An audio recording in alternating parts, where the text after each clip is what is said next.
میرے لال کے لیے میری تھکاوت کوئی چیز نہیں ہوا کرتی ہے، جب اس لال کے لیے اور اولاد کے لیے ماں کی تھکاوت کچھ نہیں ہوا کرتی، اللہ کی رضا کے لیے دنیا کی تھکاوت بھی کچھ نہیں ہوا کرتی۔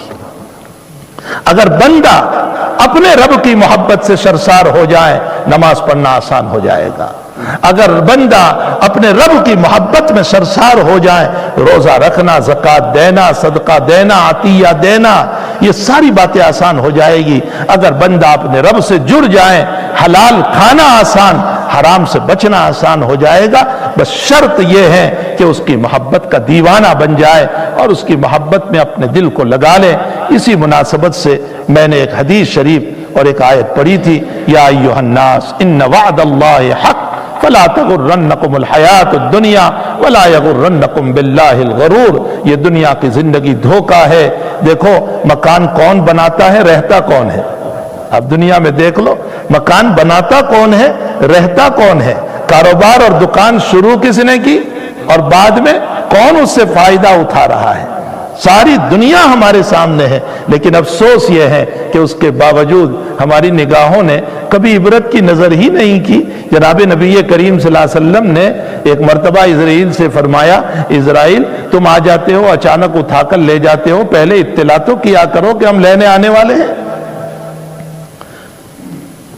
فرمایا اللہ کے حبیب 50 ہم جو ہیں الٹیمیٹم دیتے ہیں۔ فرمایا کیسے دیتے ہو؟ فرمایا پہلی بات تو اس کی داڑھی کی سفیدی ہماری دلیل ہے کہ ہم خبر دے رہے ہیں اب تجھے چلنا ہے، تیرے نواسے اور پوتوں کا ہو جانا یہ تیرے چلنے کی نشانی ہے، تیری عمر کا ہو جانا یہ تیرے چلنے کی نشانی ہے، اور اس سے بڑھ کر حدیث میں ہے کہ تیرے ماں باپ کو قبر میں اتارنا یہ تیرے چلنے کی نشانی ہے۔ فرمایا ہم تو بار بار دلیلیں دیتے ہیں اس کو اور اطلاع دیتے ہیں، لیکن یہی عبرت نہیں لے رہا ہے۔ اللہ تعالی ہم تمام کو اللہ کے نیک بندے بنائیں، آخرت والے بندے بنائیں، اللہ چاہی زندگی ہم سب کو نصیب فرمائے اور من چاہی زندگی سے اور دنیا کی محبت سے اللہ تعالی ہم سب کی حفاظت فرمائے۔ یہ مطلب نہیں ہے کہ دنیا نہ کماؤ، یقیناً اللہ کی محبت والا بھی خوشیاں مناتا ہے، کاروبار کرتا ہے، تجارت کرتا ہے، جاب کرتا ہے، پاک میں جاتا ہے، سب کچھ کرتا ہے وہ، لیکن ان تمام میں اللہ ہوتا ہے۔ وہ پارک میں گیا تو بھی اللہ، وہ کاروبار پر گیا تو بھی اللہ، وہ گھر میں خوشیاں منا رہا ہے تو بھی اللہ، اور ایک دنیا کی چاہت والا وہ بھی خوشیاں مناتا ہے، پارک میں جاتا ہے اور جاب بھی کرتا ہے اور دکان بھی کر رہا ہے، لیکن ان تمام میں دنیا ہوا کرتی ہے۔ تو خوشی منانے سے منع نہیں، اللہ کی محبت کی طرف جو ہے اللہ تعالی ہم تمام کو دعوت دے رہا ہے۔ اللہ ہم سب کو اس کی توفیق عطا فرمائے، گندی زندگی سے اللہ ہم سب کی حفاظت فرمائے اور اچھی زندگی ہم سب کو نصیب فرمائے۔ وصلی اللہ علی نبینا محمد وآلہ وصحبہ اجمعین برحمتک یا ارحم الراحمین۔ میں ان لوگوں کا شکر گزار ہوں کہ ان لوگوں نے اس عاجز کو یاد کیا اور چند باتیں، اور جتنے ہمارے حضرت مولانا محمد صاحب بھی تشریف لائے ہیں اور مفتی زکریہ وغیرہ جن کی باتیں ہوئی، ایسے پروگرام وقتاً فوقتاً ہوتے رہنے چاہیے۔ فذکر فإن الذکری تنفع المؤمنین، نبی علیہ السلام کو فرمایا نصیحت کرتے رہو، تمہاری نصیحت مومنین کو نفع دیتی ہے، اس میں کوئی شک نہیں کہ نصیحت نفع دیتی ہے۔ 9% 100% ہو، 5% تو ہوگا، 10% تو ہوگا۔ قطرہ قطرہ گرتا ہے تو پتھر میں بھی سوراخ ہو جاتا ہے، تو قطرہ قطرہ گرتا رہے گا، آج نہیں تو کل انشاءاللہ ماحول بنے گا۔ ہمارے حضرت شیخ رحمۃ اللہ علیہ، ہمارے حضرت مولانا یوسف صاحب مطالعہ رحمۃ اللہ علیہ کی دعوت پر جب پہلی مرتبہ یوں کے تشریف لائے تو اس وقت تو تصور نہیں تھا کہ وہاں کوئی دارالعلوم ہوگا، صرف ہماری دعوت و تبلیغ کا کام حافظ پٹیل صاحب رحمۃ اللہ علیہ کام کر رہے تھے، اور جس وقت حضرت مولانا یوسف صاحب رحمۃ اللہ علیہ چلے تھے یو کے لیے تو حضرت شیخ نے فرمایا تھا کہ وہاں کوئی حافظ پٹیل صاحب ہے، وہ تبلیغ کا کام کرتے ہیں، عزیزم یوسف تم جا کر کے ان کے ساتھ دعوت و تبلیغ میں جڑ جانا، یہ نصیحت کی تھی۔ حضرت جب پہلی مرتبہ حضرت شیخ رحمۃ اللہ علیہ یو کے کی سرزمین پر تشریف لائے، دور دور تک یہ تصور نہیں ہو سکتا تھا کہ یہاں کوئی مدرسہ بنے گا، لیکن حضرت کی وہ نگاہ کرامت تھی کہ حضرت نے وہاں قیام کرنے کے بعد یوں فرمایا یوسف مجھے یہاں سے علم کی خوشبو آ رہی ہے، بس تم محنت کرو اللہ دین پھیلائے گا۔ اور بس وہ دین پھیلا. وہ کیا پھیلا ہے کہ اس یوسف کے ذریعے سے پورا یورپ بھی آباد ہوا اور پورا امریکہ بھی آباد ہوا. حق تعالیٰ نے ان کو ایسا قبول کر لیا. تو بھائی ہر زمین پر جب انسان کی محنت ہوتی ہے تو اللہ اس کی, جب اللہ چوری کرنے والوں کی محنت کو ضائع نہیں کرتا تو ایمان کے لیے محنت کرنے والوں کی محنت کو ضائع کیوں کرے گا؟ ان اللہ لا یضیع اجر العاملین. اللہ کام کرنے والوں کی محنت کو کبھی ضائع نہیں کرتا. اس لیے کام کرتے رہنا چاہیے. اسی طرح لوگوں کو جوڑ کر کے بیٹھنا چاہیے, ذکر کی مجلس ہونا چاہیے, اللہ اللہ ہونا چاہیے, نمازوں کی تلقین ہونا چاہیے, تاکہ 100% نہیں کم سے کم 5% بھی آج بن جائے, وہ دوسروں کو بنائیں گے. الحمدللہ رب العالمین والعاقبۃ للمتقین والصلاۃ والسلام علی اشرف الانبیاء والمرسلین وعلی آلہ وصحبہ اجمعین. اللہم صل علی سیدنا حبیبنا وشفیعنا وسندنا مولانا محمد وبارک وسلم. اللہم صل علی سیدنا حبیبنا وشفیعنا وسندنا مولانا محمد وبارک وسلم. اللہم صل علی سیدنا حبیبنا وشفیعنا وسندنا مولانا محمد وبارک وسلم. اللہم ربنا آتنا فی الدنیا حسنہ وفی الآخرۃ حسنہ وقنا عذاب النار وقنا عذاب القبر وقنا عذاب الحشر وقنا عذاب الفقر وقنا عذاب الدین واحشرنا یوم القیامۃ مع المتقین مع الابرار واحشرنا یوم القیامۃ مع المتقین مع الایمان. اللہم انا نسألک رزقا حلالا طیبا. اللہم انا نسألک علما نافعا ورزقا واسعا وعملا متقبلا وشفاء من كل داء. اللہم انا نعوذ بک من علم لا ينفع وقلب لا تخشع ونفس لا تشبع ودعاء لا يستجاب له. اللهم ربنا لا تزغ قلوبنا بعد إذ هديتنا وهب لنا من لدنك رحمة إنك أنت الوهاب. اللهم ربنا لا تجعلنا فتنة للقوم الظالمين ونجنا برحمتك من القوم الكافرين. اللهم إنا نسألك حسن الخاتمة ونعوذ بك من سوء الخاتمة. اللهم إنا نسألك حسن الخاتمة ونعوذ بك من سوء الخاتمة. اللهم إنا نعوذ بك من جهد البلاء ودرك الشقاء وسوء القضاء وشماتة الأعداء. اللہ ہمارے گناہوں کو معاف فرما, ہمارے قصوروں سے درگزر فرما, ہماری سیاہکاریوں سے معافی عطا فرما. اللہ ہم اقراری مجرم ہیں. اے اللہ مبارک مہینہ ہمارے ہاتھوں سے گیا, ہم نے توبہ کی تھی کہ آئندہ نہیں کریں گے, لیکن اے اللہ وہی عید کے بعد ہم سے گناہ ہونے لگے ہیں. اللہ تو نے رمضان دیا تھا تاکہ ہمیں ولی بنا دے, ہمیں ولایت عطا فرما دے, تقوی عطا کر دے, لعلکم تتقون تو نے کہا تھا, لیکن اے اللہ ہم تقوی حاصل نہ کر سکے. اللہ اپنے مجرموں کو معاف فرما دے, اللہ اپنے مجرموں کو معاف فرما دے, اپنے گنہگاروں کو معاف فرما دے, اپنے گنہگاروں کو معاف فرما دے. اے اللہ ہماری جلوت کو بھی معاف فرما, ہماری خلوت کو بھی معاف فرما, ہمارے ظاہر کو بھی معاف فرما, ہمارے باطن کو بھی معاف فرما, ہمارے انفرادی زندگی کو بھی معاف فرما, اجتماعی زندگی کو بھی معاف فرما. اے اللہ اگر آپ نے ہمیں معاف کر دیا, اللہ آپ کا کچھ نہیں بگڑے گا. اے اللہ ہم مجرموں کا بیڑا پار ہو جائے گا. اے اللہ ہماری مغفرت کے پروانے ہم کو مل جائیں گے. اللہ ہمیں عزت کی زندگی عطا فرما, اللہ ہمیں ایمان والی زندگی عطا فرما, اللہ ہمیں رزق حلال والی زندگی عطا فرما, اللہ ہمیں استغنائیت والی زندگی عطا فرما, اللہ ہمیں قناعت والی زندگی عطا فرما. ہمیں صالحین میں سے بنا, ہمیں صابرین میں سے بنا, ہمیں متقین میں سے بنا, ہمیں مصلیین میں سے بنا, ہمیں مستغفرین میں سے بنا, ہمیں تائبین میں سے بنا, ہمیں نیک اور صالح بندے بنا. اے اللہ گندے بندے بننے سے اور گندی بندیاں بننے سے اللہ ہم سب کی حفاظت فرما. اے اللہ تیری آنکھوں میں ہم بھا جائیں اور تیری ذات کو ہم پسند آ جائیں, اس طرح کے ہمیں بندے بنا دے. اللہ اخلاق حسنہ سے مزین فرما دے, ہمارے قلوب کو قرآنی نور سے مزین فرما دے, ہمارے جسم کو نماز اور عبادت اور تلاوت سے اے اللہ خوشنما فرما دے. اے اللہ ہمیں بھی بہتر بنا, ہماری اولادوں کو بھی بہتر بنا, ہماری نسلوں کو بھی بہتر بنا. اے اللہ ہماری اولادوں کو, ہماری نسلوں کو ہماری تمناؤں سے زیادہ بہتر بنا دے, ہماری چاہت سے زیادہ بہتر بنا دے. اے اللہ ہماری آنکھوں کی ٹھنڈک بنا دے, ہماری آنکھوں کی ٹھنڈک بنا دے. اے اللہ بگڑنے سے پھسلنے سے، ضلالت اور گمراہیوں سے، غلط راستوں سے، غلط صحبتوں سے، غلط دوستیوں سے اللہ ہماری بھی، ہماری اولادوں کی بھی حفاظت فرما، ہماری نسلوں کی بھی حفاظت فرما۔ اے اللہ ان کے سینوں کو قرآن سے آباد فرما، ان کے سینوں کو ایمان سے آباد فرما، ان کے سینوں کو تقوی سے آباد فرما، ان کے سینوں کو اے اللہ نبی کی محبت سے آباد فرما دے۔ اے اللہ جو بیمار ہیں سب کو شفائے دائمہ مستمرہ عطا فرما، سب کو عافیت صحت عطا فرما، تندرستی و توانائی عطا فرما۔ اے اللہ جو مرحوم ہو چکے ہیں اے اللہ سب کی قبروں کو نور سے منور فرما، سب کے درجات بلند فرما، اعلیٰ علیین میں اللہ ان کو بہترین جگہ عطا فرما، اپنی مغفرت کی چادر عنایت فرما، اپنی مغفرت کی چادر عنایت فرما، اپنی مغفرت کی چادر عنایت فرما۔ اے اللہ تو جب تک جلائیں ہمیں بھی آبرو عزت و ایمان کے ساتھ جلانا۔ اے اللہ اے اللہ اے اللہ ہمیں سجدوں میں موت عطا فرمانا، ہمیں تلاوت میں موت عطا فرمانا، ہمیں نمازوں میں موت عطا فرمانا، ہمیں روتے ہوئے موت عطا فرمانا، ہمیں قرآن پر موت عطا فرمانا، ہمیں نبی کی گلیوں کی موت عطا فرمانا۔ اے اللہ مدینے کی موت عطا فرمانا۔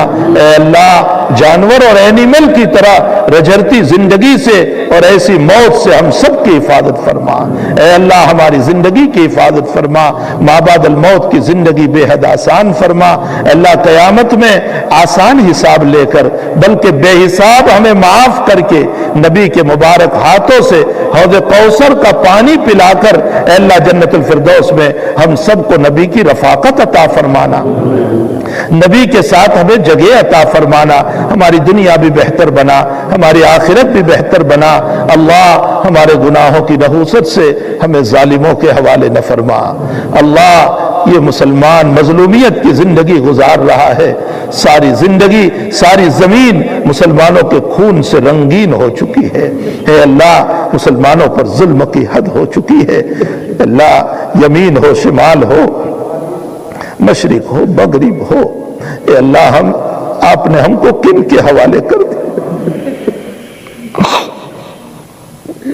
اللہ آپ نے ہم کو کن کے حوالے کر دیا؟